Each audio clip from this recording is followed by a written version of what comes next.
Due Process is a game that I had high expectations for.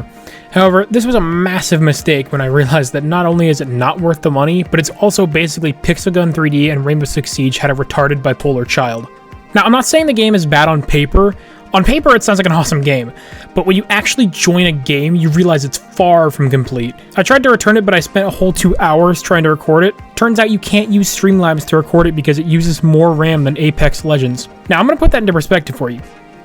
A game that runs, looks, and feels like Pixel Gun 3D takes the same amount of RAM as Apex Legends. Okay, I'm going to stop taking the piss now and explain what the game is just to justify all the anger and shit that just spewed out of my mouth. Okay, it's a tactical shooter. What does that mean? Well, I define it as, if you rely on your aim and aim only, you're gonna eat shit. In comparison to, let's say, Call of Duty, where you can just fucking shoot whatever you want and it'll die and it'll make you feel all good and shit.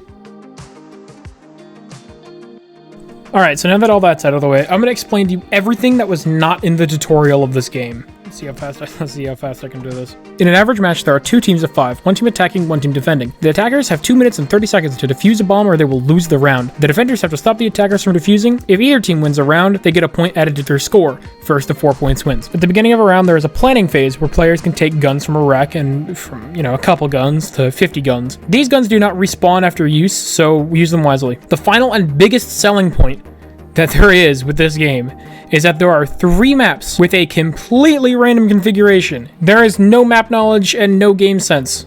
I remind you that all those things were not talked about in the tutorial. And honestly, if you were put into a match where your enemy has over 1,000 fucking matches on the game, then ask yourself, how on earth would you learn this game effectively? Is it worth the money? Hell to the fuck no. In its current state, there are way too many glitches, and if it's fixed, it's still not worth the 25 bucks. Is it fun? The game has potential, but they really set it up for failure. I liked Rainbow Six. Will I like this game? I don't know. I wasn't a fan of R6, but hey, go for it, man. But honestly, if you already have Rainbow Six Siege, why in the shit fuck would you ever consider playing this game? Overall, this game has potential. It's little details that make it really shit, but the game mode is really cool, and I hope to see more developers do something like it in the future. Should you buy it? No, it's not worth it. Wait for the price to drop, and if it doesn't drop under $10, don't buy it. That's my 2 cents. Anyway, I'm out.